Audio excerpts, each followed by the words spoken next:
Muito boa tarde a todos. Bem-vindos às Termas de São Pedro do Sul. Muito obrigada pela vossa presença. Uma palavra particular ao Sr. Ministro da Cultura que se junta a nós esta tarde, numa situação que nos é particularmente feliz, porque há muito que desejamos ver este projeto concretizado e podermos revisitar os mais de 2000 anos de história que as Termas de São Pedro do Sul têm. Portanto, muito obrigada. Eu chamo agora o Dr. Eduardo Nuno Oliveira, técnico superior na Câmara Municipal de São Pedro do Sul, para nos fazer aqui uma breve contextualização histórica do que temos vindo a falar.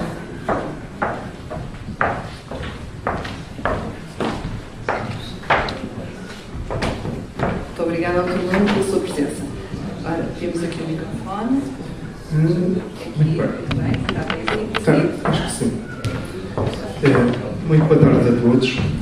É um gosto muito grande estar aqui e queria, em primeiro lugar, cumprimentar o Sr. Ministro, Sua Excelência, Ministro da Cultura, que nos deu o privilégio de se deslocar aqui a São Pedro do Sul, mais concretamente à área arqueológica onde estão a decorrer as obras de revitalização e de qualificação do espaço para ser musealizado e para, como por assim dizer, ser devolvido às pessoas.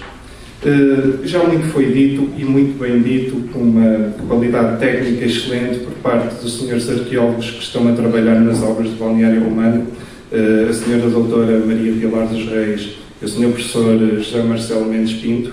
A eles agradeço também o facto de me terem dado a conhecer mais algumas novidades que têm sido descobertas ao longo destas escavações. Eu agora ia só fazer uma pequena resenha histórica sobre esta povoação do Banho, todo o seu significado histórico, arqueológico, patrimonial e cultural, porque termas com águas quentes existem muitas por muito lado, mas termas com as nossas, com a nossa história, o nosso património, a nossa história de reis e rainhas, dessas existem poucas e as que existem devem ser preservadas e devem ser valorizadas como estão a ser as termas de São Pedro do Sul. Esta povoação tem uma ocupação que provavelmente remonta à Idade do Ferro, com a ocupação do povoado fortificado do Castro do Banho, normalmente chamado Castro do Banho, que fica aqui a 2 passos, muito próximo, e que teria uma ocupação já desde a Idade do Ferro e depois foi romanizado.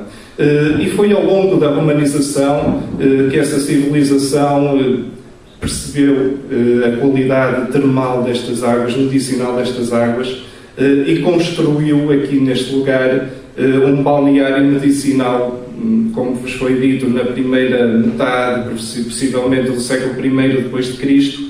Ao longo dos anos do período romano, esse edifício ainda sofreu mais algumas alterações, nomeadamente nos finais do século I, princípios do século II, e entretanto teve aquilo que é considerada a sua grande mais-valia, que é uma ocupação contínua ao longo de 2000 anos. Durante esses 2000 anos, aquele edifício medicinal foi utilizado e foi utilizado precisamente para o fim para o qual foi construído, ser um lugar de tratamentos termais. Durante a Alta Idade Média teve também uma ocupação que se supõe agora ser bastante interessante e bastante com um valor muito grande. Foi descoberto um pavimento dessa época da Alta Idade Média, estamos a falar talvez século IX, século X, e a construção da Capela de São Martinho do Banho, aquela pequena capelinha que agora é não mais do que uma capela, do que seria a Capela Mor de uma capela maior que existia e que foi construída muito possivelmente nesses séculos IX e X. É particularmente importante e interessante referir que essa capela é bem mais do que aquilo que parece atualmente. Supõe-se que tenha sido mandada construir por um príncipe asturiano, porque essa capela tem na sua arquitetura e naquilo que se supõe, tem muitas semelhanças com algumas capelas asturianas de Oviedo, de Astorga, e que se relacionam com o período da Alta Idade Média e da Reconquista Cristã. Como é que ela foi construída aqui? Porquê? Talvez porque esse príncipe asturiano se tenha deslocado com a sua corte e aqui em Lafões tenha fundado um clã nobre que se sediou aqui nesta região e que teve bastante importância para o desenvolvimento das termas. Portanto, um primeiro momento de desenvolvimento durante a época romana, um segundo momento durante a Alta Idade Média. E depois passamos para a época de Dom Afonso Henriques. E comprovadamente, historicamente comprovada, está a presença de Dom Afonso Henriques aqui no Banho, em 1169, depois da malograda Batalha de Badajoz, onde sofreu ferimentos graves numa perna e recorreu a estas águas medicinais precisamente para se poder tratar desse ferimento. Antes disso um pouco, em 1152, a povoação do Banho teve o seu primeiro foral. Foi Dom Afonso Henriques que ortogou o foral velho do Banho e que concedeu alguns privilégios às pessoas que se quisessem fixar aqui no Banho para desenvolver esta povoação. Ao longo do século, depois na época de Dom Dinis, supõe-se que o edifício termal tenha novamente sido alvo de intervenções e depois intervenções ainda maiores na época de Dom Manuel I. E Dom Manuel I, em 1502, concedeu algumas cartas de couto aqui à povoação do Banho, também com o intuito de desenvolver e de conceder alguns privilégios às populações que se quisessem fixar aqui para desenvolver a povoação, e depois em 1515 concedeu o foral novo às Caldas de Lafões, porque entretanto a designação medieval de Banho, de Vila do Banho, passou ao nome de Caldas de Lafões. E temos aqui também já dois nomes diferentes para esta povoação, o Banho e as Caldas de Lafões. Foi também durante o período de Dom Manuel I que se fizeram alguns trabalhos importantes de requalificação do balneário romano medieval, que passou a ser o Real Hospital das Caldas de Lafões. Inclusive, Dom Manuel I, também está documentado, passou aqui pelo Banho, supostamente para se curar um mal de pele. É importante também referir que, um pouco antes, ainda no século XI, XII, foi construída uma gafaria aqui, uma gafaria num lugar para se tratarem leprosos, e possivelmente os leprosos recorriam às águas termais para se tratarem desse mal, e essa gafaria ficava do outro lado do rio, não na zona dos balneários. Depois, no século XVI, XVII, XVIII, as termas continuaram nessa senda de desenvolvimento. Alguns dos reis de Portugal passaram por aqui, uns com marcas mais visíveis, outros nem por isso. Em 1696 é feito o primeiro estudo sobre estas Caldas de Lafões. Foi o médico António Pires da Silva, um médico residente aqui no Banho, ou nas Caldas de Lafões, que escreveu o livro Cronologia Medicinal das Caldas de Lafões, isto em 1696, e é já na época um estudo bastante importante para hoje termos uma ideia daquilo que eram as Caldas de Lafões no século XVII. Depois, no século XIX, as termas lograram novamente um grande desenvolvimento. 1839, a idilidade camarária da época já era Conselho de São Pedro do Sul, porque antes pertencia ao Conselho de Lafões. Essa idilidade camarária sugeriu que lhes fosse concedido o direito de exploração das águas. Esse direito só chegou em 1876. Depois, em 1878, foi reforçado, e como o balneário romano já não supria as necessidades dos aquistas que se vinham aqui tratar, resolveram construir um novo edifício, que é este onde nós estamos agora. A princípio chamaram-lhe o Balneário Novo e foi construído em 1886, inaugurado em construído em 1884, inaugurado em 1886 e depois em 1894 recebeu a Rainha Dona Amélia na sua primeira de 4 visitas que fez aqui ao Banho, sempre em tratamentos termais. Portanto, temos uma história que tem uma importância que vem desde o período romano, Alta Idade Média, e depois passou pela monarquia nascente, pela monarquia venturosa com o rei Dom Manuel I e depois já com a monarquia decadente, com a Rainha Dona Amélia, a última rainha de Portugal, passou por aqui e deu não só o nome a este edifício, Balneário Rainha Dona Amélia, como também deu o nome, então, em 1895, às termas, que se passaram a chamar, deixaram de ser Caldas de Lafões, passaram-se a chamar Termas da Rainha Dona Amélia. Só mais tarde, em 1910, com o advento da República, foi republicanizado o nome e passaram a chamar-se Termas de São Pedro do Sul.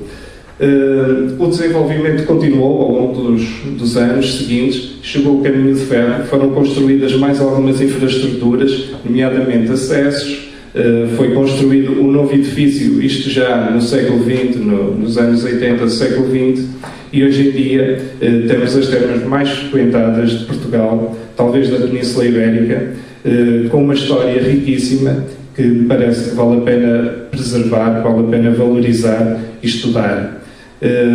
As obras que estão hoje a ser feitas em muito se devem à resposta que o Ministério da Cultura deu aos anseios, não só da população, como também da Câmara Municipal de São Pedro do Sul, um desiderato que já vinha de há muitos anos e que agora se está a concretizar, e é um edifício que vai ser remodelado e que pode ser devolvido às pessoas e que pode ser valorizado do ponto de vista científico, do ponto de vista da identidade cultural das pessoas, não só dos habitantes, dos residentes aqui, como também dos turistas que nos visitam. E nessa perspectiva é também uma grande rampa de lançamento para o turismo local e para o aproveitamento do património, da história, da arqueologia e da cultura do ponto de vista turístico. Agradeço-vos muito a bondade de ouvirem. Muito obrigado.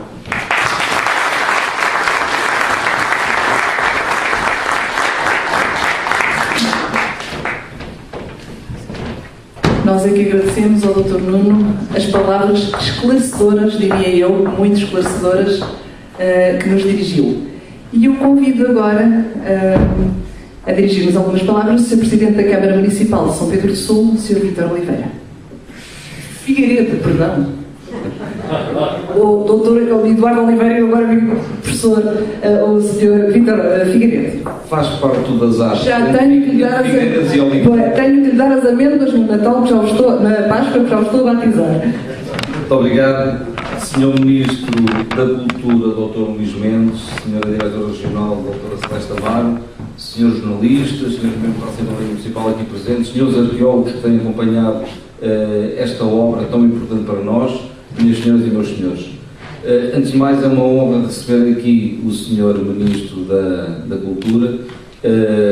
Aliás, e até aí foi-se, posso dizer, Sr. Ministro, que com este Governo e nos últimos anos temos tido a honra de ter a visita aqui no nosso Conselho de diversos, eu diria, dezenas de secretários de Estado e de ministros que realmente nos têm visitado, ao contrário daquilo que aconteceu no passado, e posso dizer que, inclusive, os dois últimos Presidentes da República e comigo da Câmara Municipal já estiveram também no Conselho de São Pedro do Sul.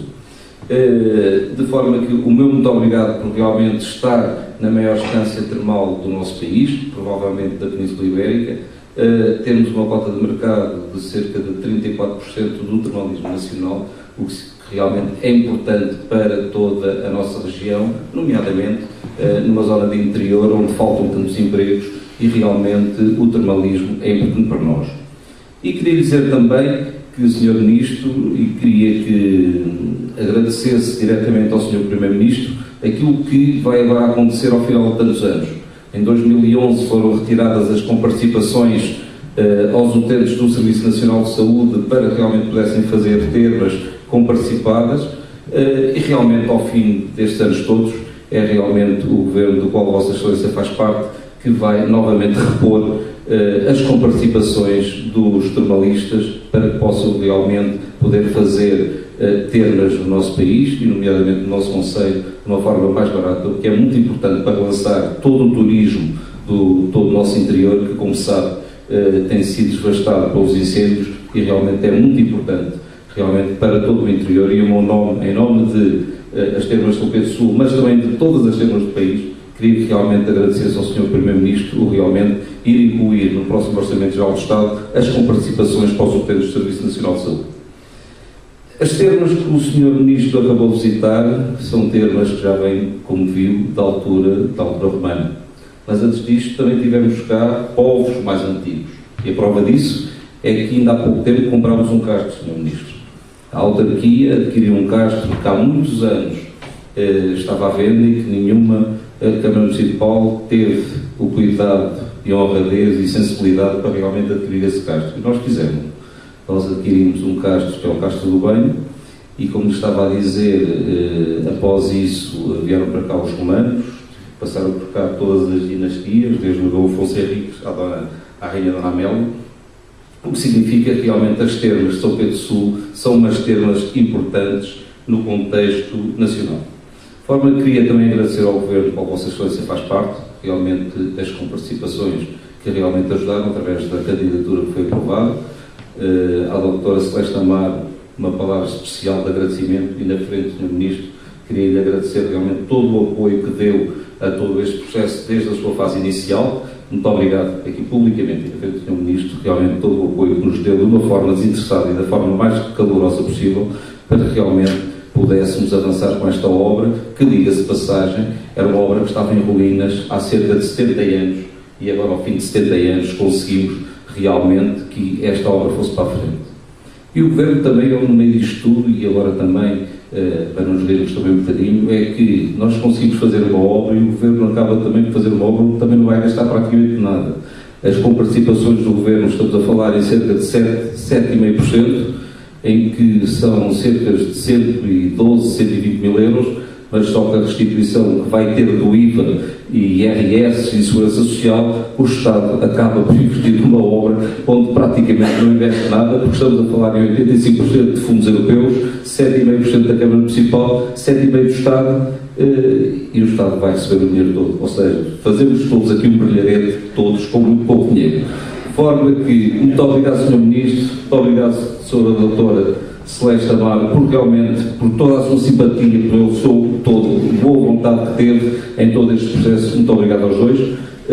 São obras que realmente irão durar o seu certo tempo, são obras muito minuciosas, e espero que realmente, e também durante o meu mandato, espero que realmente daqui a 4 anos a obra possa estar concluída, para que realmente também possa ganhar novamente as eleições, porque também quando ver nestas coisas também para ganhar toque. Muito obrigado pela vossa presença.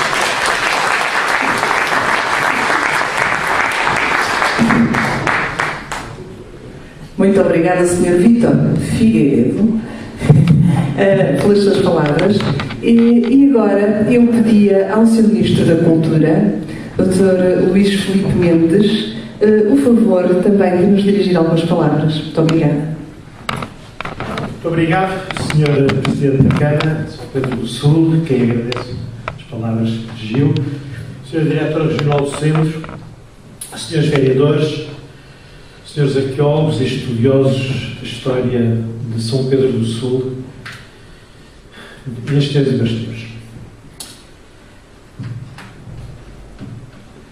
O termalismo é o eixo da atividade de São Pedro do Sul. E vemos aqui o mais moderno, o estado da arte mais moderno em termos de termalismo. Vimos áreas de consulta, de tratamento, vimos novas áreas de spa, portanto, existe aqui um projeto claramente virado para o futuro, no sentido de um termalismo ao encontro das necessidades atuais das pessoas. A recuperação da possibilidade de comparticipação do Estado nos tratamentos termais é evidentemente importante para viabilizar o acesso dos doentes a estes tratamentos, mas as termas de São Pedro do Sul são também um polo de atratividade. Um polo de atratividade não apenas por aquilo que oferece em termos termais, em termos de natureza, em termos de paisagens, em termos de lazer, e em termos terapêuticos, e em termos de tratamentos termais, mas uma dimensão muito importante que é a dimensão histórica. Como disse, há 2000 anos que se faz aqui termalismo, há 2000 anos que estas águas são usadas. Os banhos romanos que estão a ser, neste momento, descobertos, os edifícios dos banhos romanos que estão neste momento a aparecer aos nossos olhos, os edifícios medievais em que, como foi dito aqui, durante a Alta Idade Média e posteriormente pelos séculos fora, foram continuando a ser utilizadas estas termas, a ser vividas, e desde o nosso primeiro rei até o nosso último rei, e passando evidentemente pelas nossas repúblicas. Nós temos aqui uma história, nós temos aqui uma memória. E graças a um trabalho arqueológico que eu queria saudar particularmente, é um trabalho histórico, é um trabalho de investigação que é de louvar, estamos a encontrar um pouco o fio da meada e a história das sucessivas utilizações desta riqueza termal, destas águas, nestes 2 milhares de anos, desde o Castro do Bem, onde provavelmente já as culturas castrejas utilizavam estas águas, passando pelos edifícios romanos que estão a ser descobertos e onde estão a ser encontradas várias virtualidades e várias utilizações possíveis e várias pistas.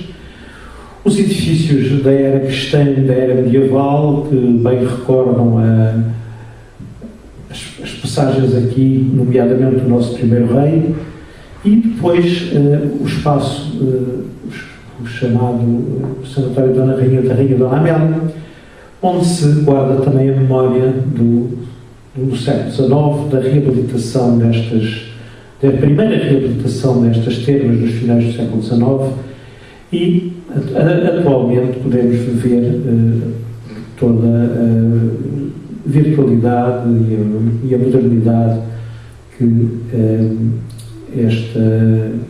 este centro tem. Este projeto que nós estamos aqui a apresentar tem um valor de investimento de 1.900.000 euros, que, como o Sr. Presidente da Câmara salientou, tratou-se de uma candidatura a fundos comunitários. Nessa candidatura, a contrapartida nacional foi repartida a meias entre a Câmara Municipal e o Estado. Portanto, a contrapartida nacional dos 15% ficou a 7,5% a cada um dos parceiros. E isto é exemplar daquilo que da maneira como nós queremos prosseguir a atividade cultural e a atividade de reabilitação do património.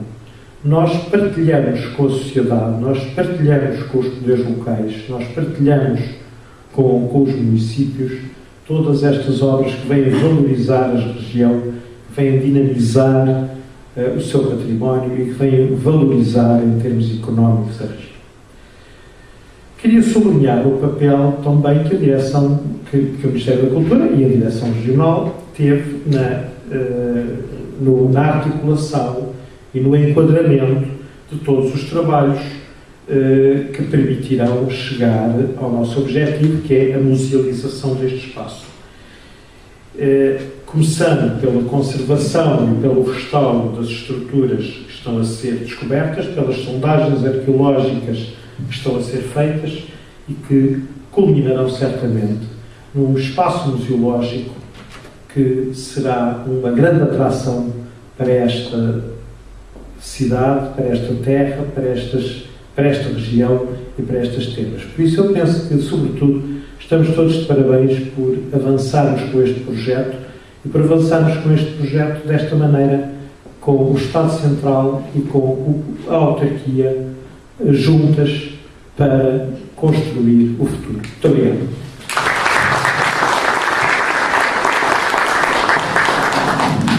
Eu convidava agora o Sr. Ministro para assinar o livro de honra da autarquia.